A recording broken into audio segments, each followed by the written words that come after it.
Dans cette leçon, on va voir comment est-ce que tu peux associer des accords à ta main gauche lorsque tu as une mélodie à ta main droite. Ça peut arriver par exemple que tu écoutes un morceau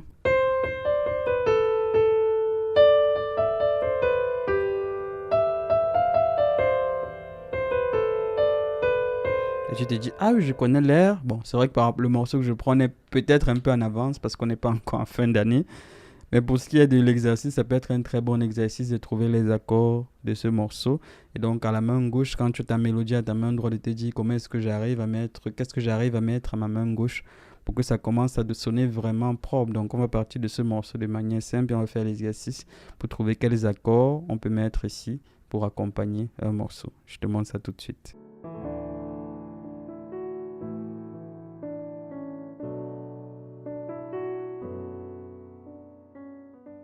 Salut, c'est parti pour la 12e journée de notre challenge. Si on s'attaque à la main gauche, on va voir comment est-ce qu'on peut trouver les accords lorsqu'on a une mélodie à la main droite.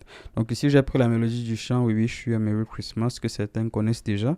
Et donc ici, on va voir les 3 étapes qui vont nous aider à pouvoir trouver les accords lorsqu'on a déjà cette mélodie. Donc la mélodie fait ceci.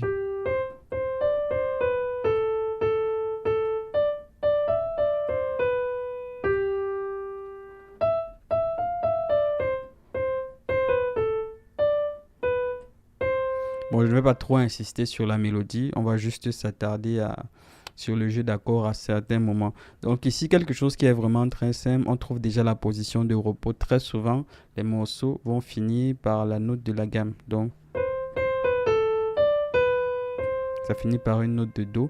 Donc ici, on a beaucoup à parier qu'on est dans une gamme de Do. Donc ce que je fais, j'essaie.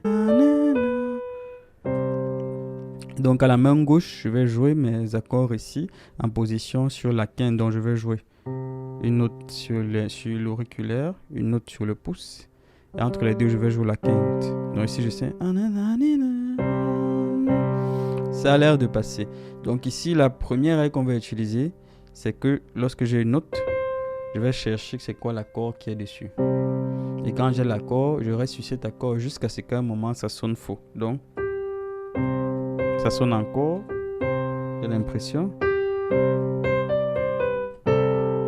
Là, par contre, on a l'impression que cet accord n'est plus approprié. Donc, à partir du moment où tu as trouvé ton premier accord qui est un Do majeur, qu'on va jouer ici, on le joue sans la tierce. Ou tu peux jouer avec la tierce si tu es à l'aise. Mais pour l'instant, on va simplifier, on joue juste en position sur la quinte. Donc, à partir du moment où tu as ça, tu restes dessus. Et maintenant, quand tu restes dessus, tu te rends compte que là, ça ne passe plus. Donc, quand tu es sur une note et que tu cherches un accord, la méthode simple, c'est de se demander quel est l'accord dans cette gamme. Quel accord dans cette gamme a cette note. Et en réalité, pour chaque note, tu as 3 accords dans la gamme qui peuvent avoir cette note. Donc ici, j'ai cette note de La. Dans cette gamme de Do, quel accord contient cette note de La? J'ai par exemple mon Fa majeur qui contient La comme la tierce. Ensuite, je vais avoir mon Ré mineur qui contient La comme la quinte. Et après, je vais avoir mon La mineur qui contient La comme ma note fondamentale. Donc, celui-là, il peut être soit une note fondamentale, ça va être La mineur, soit une tierce, ça va être Fa majeur, soit une quinte, ça va être Ré mineur. Donc, la première chose, c'est que je pose ces accords. Maintenant, si je suis un peu à l'aise à l'oreille, j'ai appris que mes accords majeurs ont une connotation plutôt joyeuse et mes accords mineurs vont avoir une connotation un peu mélancolique. Donc, j'ai juste à me demander ici, est-ce que je vais aller sur une connotation plutôt mélancolique ou une connotation plutôt joyeuse? Donc, autrement dit, est-ce qu'on va être sur du mineur ou sur du majeur? Si je suis déjà capable de discerner cela, si tu es déjà capable de discerner cela, tu vas trouver plus rapidement c'est quoi l'accord. Mais si tu ne le sais pas, tu essaies juste tous les 3. Donc, je commence Ré mineur. Pardon? Ça m'a l'air un peu tendu, j'ai l'impression que c'est pas ça. Je vais essayer Fa. Ça m'a l'air déjà beaucoup mieux. Je vais essayer La mineur. Ça m'a l'air pas trop ça. Donc j'ai l'impression que c'est mon Fa ici qui passe déjà beaucoup mieux. Après il y a cette note. Là aussi ça ne passe pas. Je suis sur Fa, mais je sens que cette note ne passe plus. Donc jusqu'ici on a Do et Fa. Ensuite,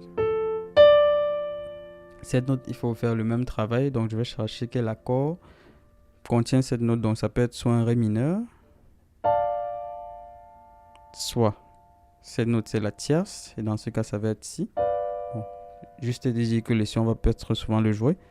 Ou alors, ça va être cette note à quinte, ça va être sol. Donc je vais essayer. Déjà, je commence par ré.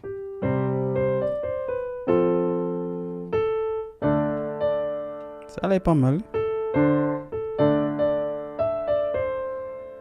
Et maintenant ici, j'arrive à cette note. Donc je peux refaire le travail de réessayer tous les accords. Ou alors je pense simplement à ce que j'ai dit avant en prédiction d'accords. En prédiction d'accords, quand j'ai 2, il y a de fortes chances que j'ai 5 après. Donc je vais aller directement sur ça. Et après 5, il y a de très fortes chances que j'aille sur quoi? Sur Do. Donc je peux remettre Do. Mais ce Do ici, en fait, il passerait quand même. Mais ce n'est pas celui qui passe le mieux. Pourquoi? Parce qu'en essayant, tu vas te rendre compte qu'ici, c'est la tierce qui va mieux passer. Et ma tierce, justement, après, va appeler un accord en prédiction qui va être mon 6e. Donc, je commence, j'ai Do, Fa. Ensuite, j'ai Ré. J'ai Sol. Ensuite, ici, je pourrais avoir Do. Ou alors, en essayant, je vois que Mi passe encore mieux. Donc, quelqu'un pourrait mettre Do. Mais en essayant, je me rends compte que Mi ici passe beaucoup mieux que Do. Donc, je vais plutôt garder Mi. Et ici, je peux essayer la prédiction après Mi. Qu'est-ce que j'ai? J'ai La mineure. Donc, la prédiction, en fait, quand tu es sur une ligne et que tu as un accord qui commence, l'accord qui va suivre facilement, il y a beaucoup de chances que ce soit lui. Donc, j'avais...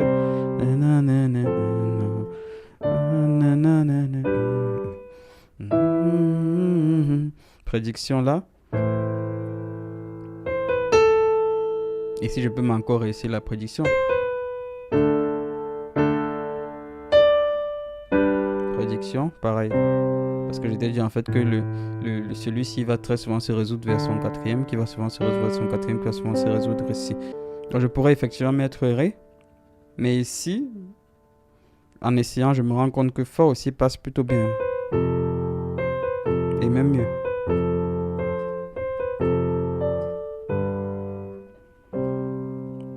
Donc quand je fais...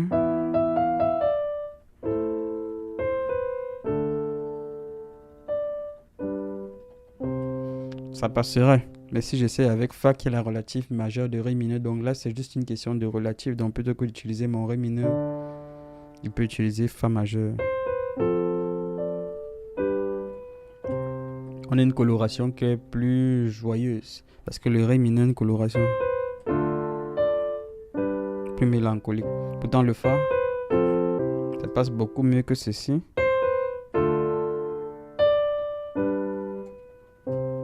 Donc on va rester plutôt sur la sous-dominante.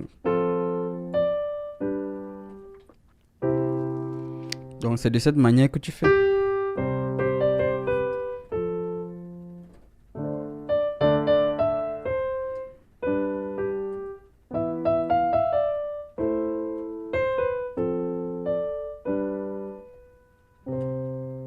Ok, j'espère que cette leçon t'a plu et que désormais quand tu écoutes un morceau, juste en identifiant les notes et en essayant, tu arriveras facilement à retrouver les accords que tu vas mettre à la main gauche pour accompagner ta mélodie qui est en train d'être jouée à la main droite.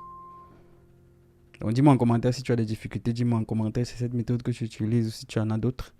Et si tu as d'autres questions, je serai heureux d'y répondre aussi en commentaire. Je te dis à demain pour la suite du challenge. Allez, ciao!